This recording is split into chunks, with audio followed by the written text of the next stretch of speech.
धन्यवाद। माननीय सदस्य श्री सुरेश महात्रे जी। सुरेश महात्रे। धन्यवाद अध्यक्ष महोदय। मी माझ्या शपथविधीनंतर पहिल्यांदाच या सभागृहात बोलण्याची मला संधी मिळाली।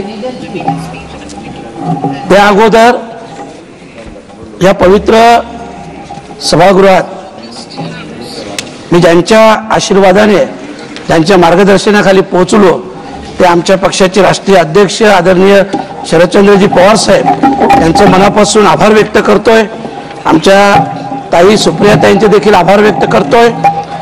आणि बजेटविषयी बोलण्यापूर्वी मी संपूर्ण देशावर बोलण्यापेक्षा मी माझ्या महाराष्ट्राविषयी आणि माझ्या भिवंडी लोकसभा क्षेत्राविषयी बोलण्याला प्राधान्य देणार आहोत। महोदय, आपल्या सगळ्यांना कल्पना आहे की देशात सगळ्यात जास्त टॅक्स हा महाराष्ट्रातून येतो, परंतु प्रत्येक वेळेस आपण पाहतात की महाराष्ट्रावर प्रत्येक वेळेस अन्याय केला जातो। 2019ला महाविकास आघाडी सत्ता महाराष्ट्रात होती, देशात भाजपाचे सरकार होते, त्यावेळेस आम्ही समजू शकलो। परंतु आता देशात देखील भाजपाचे सरकार आहे, महाराष्ट्रात देखील भाजपाचे सरकार आहे, तरी सुद्धा आमचा जो टॅक्स निधी तो आपल्याकडे येतो 100% नव्हे तर आम्हाला 50% तरी कमीत कमी मिळावा। 10 ते 15% जी आमची बोलवण केली जाते आणि जो आमच्या महाराष्ट्रावर अन्याय केला जातो त्याविषयी माझा स्पष्ट विरोध मी दर्शवतो। दुसरी गोष्ट महत्त्वाची आहे, महाराष्ट्रात आणि खास करून माझ्या भिवंडी लोकसभा क्षेत्रात बुलेट ट्रेन माझ्या लोकसभा क्षेत्रातून जातोय। या बुलेट ट्रेनचा कार शेड माझ्या लोकसभा क्षेत्रात आहे। महोदय, या बुलेट ट्रेनसाठी हजारो करोड रुपये खर्च केला जातो, परंतु या बुलेट ट्रेनच्या याच्यात जे काही गैरव्यवहार झालेले आहेत, मी प्रांत असतील, कलेक्टर साहेब असतील, तिथले पोलीस कमिशनर असतील यांच्याकडे लेखी तक्रार दिलेली आहे। जे मोदी साहेबांचं ड्रीम प्रोजेक्ट आहे आणि त्या ड्रीम प्रोजेक्ट खरं म्हटलं तर हे देशाच्या शिरपेचा एक मानाचा तुरा आहे। मला मान्य आहे, मी अभिनंदन देखील करतो मोदी साहेबांचं, परंतु इथं खूप मोठ्या प्रमाणात भ्रष्टाचार झालेला आहे। काहीशे करोड रुपये हे परत रिव्हॅल्युएशन करून 2020ला एका जागेचं एका स्ट्रक्चरचं व्हॅल्युएशन 100 रुपये केला जातो, परत 2024ला त्याच जागेचा त्या स्ट्रक्चरचं व्हॅल्युएशन 500-600 रुपये केला जातो। असा काहीशे करोडचा अपव्यय हे झालेला आहे। कारण बघा, आपण एवढे 1000 करोड रुपये जेव्हा मंजूर करतो तेव्हा त्याच्यावर निर्बंध देखील असायला पाहिजे, लक्ष असायला पाहिजे। आणि म्हणून मी नक्की आपल्या निदर्शनास आणून देतो की याविषयी आपण माहिती घ्याल, चौकशी कराल अशा प्रकारची अपेक्षा व्यक्त करतो। आणि ते बोलण्यापूर्वी एक मुरबाड ट्रेनचा आमचा विषय आहे। आपल्या माहितीसाठी सांगतो की स्वर्गीय नाना शंकर शेठ यांना रेल्वेचं जनक म्हणून संबोधलं जातो आणि या नाना शंकर शेठचा जन्म हा मुरबाडमध्ये झालेला आहे, परंतु हा मुरबाड तालुका अनेक वर्षापासून रेल्वेच्या प्रतीक्षेत आहे। 2022-23 मध्ये मुरबाड रेल्वेला मान्यता मिळाली, 864 करोडचा प्रोजेक्ट बनवला, परंतु त्याच्यात आणखी लँड ॲक्वायरसाठी फक्त 1300 करोडची आवश्यकता होती, परंतु ते 1300 करोड 2022-23 पासून ऑगस्टपासून आजपर्यंत आम्हाला दिलेलं नाही। जर ते 1300 करोड दिले तर मुरबाडवासियांचं स्वप्न पूर्ण होईल। याहीपेक्षा महत्त्वाचं, जे रेल्वेचे जनक आहेत नाना शंकर शेठ यांच्या स्मृतीस खऱ्या अर्थाने आपण श्रद्धांजली वाहू असं माझं मत आहे। आणि मला विश्वास आहे की आपण हे 1300 करोड रुपये मंजूर करून या रेल्वेला प्राधान्य द्याल।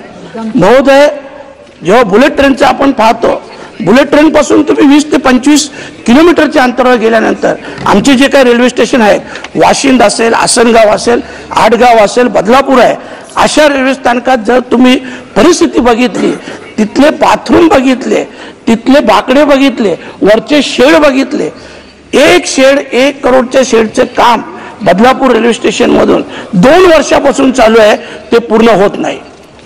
म्हणजे एकीकडे आपण बुलेट ट्रेन सारखा लाख करोडचा प्रोजेक्ट बनवतो, दुसरीकडे काही करोडांचा विषय आहे तिथे आपण जाणीवपूर्वक लक्ष देत नाही। ज्या मध्यमवर्गीयांच्या जीवावर ही रेल्वे एवढी फायद्यात आहे तर त्या मध्यमवर्गीयांकडे आपण आवर्जून लक्ष द्यायला पाहिजे।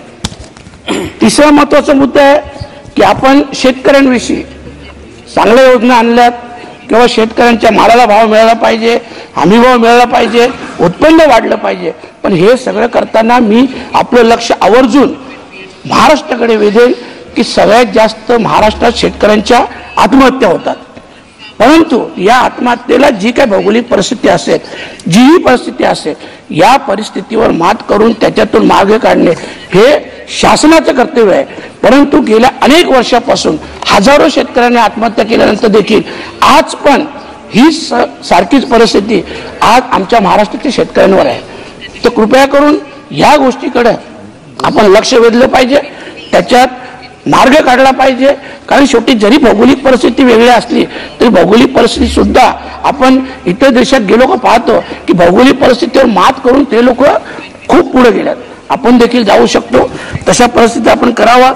आता जो कुंभमेळा झाला सगळ्या हिंदूंचे श्रद्धास्थान आहे. 144 वर्षानंतर अध्यक्ष महोदय हा योग आलेला आहे. एवढा चांगला योग आलेला असताना आपल्यालाही कल्पना आहे कुंभमेळ्याचं नियोजन हे महिना 2 महिन्यापूर्वी होत नाही. हे कमीत कमी 10, 12, 14 वर्षापूर्वी नियोजन होतं.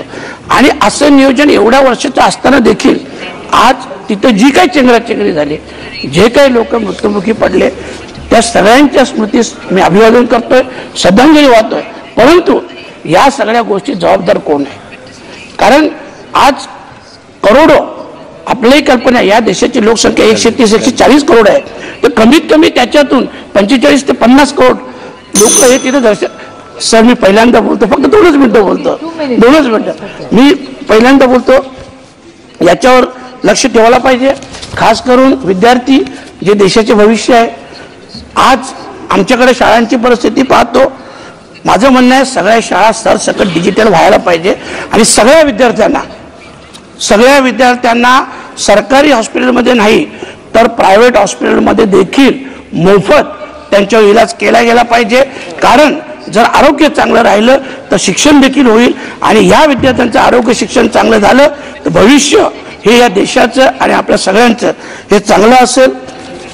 एक गोष्ट मी 2 मिनिटात आपण अध्यक्ष महोदय, बीड परभणी सारखी परिस्थिती आप समाप्त कीजिए प्लीज. 2 मिनिट साहेब. बीड अध्यक्ष महोदय, बीड परभणी सारखी परिस्थिती माझ्या भिवंडी लोकसभा क्षेत्रात उद्भवत आहे. माझ्या भिवंडी लोकसभा क्षेत्रात एका गुन्हेगारावर 14 केसेस होतात. 14 cases. No time, man. Deadline, boss. Crazy all nighter. जामीन मिळाल्यानंतर तो आरोपी पुन्हा 6 गुन्हे करतोय. तडीपार असताना 2 गुन्हे करतोय. 50 दिवस झाले पोलीस त्याला अटक करत नाही. तो आरोपी सार्वजनिक कार्यक्रमात, लग्न विवाह असेल, टुर्नामेंट असेल, जाहीररित्या फिरत असतो. माझं म्हणणं असं आहे की ही बीड परभणी सारखी परिस्थिती माझ्या भिवंडी लोकसभा क्षेत्रात येऊ नये.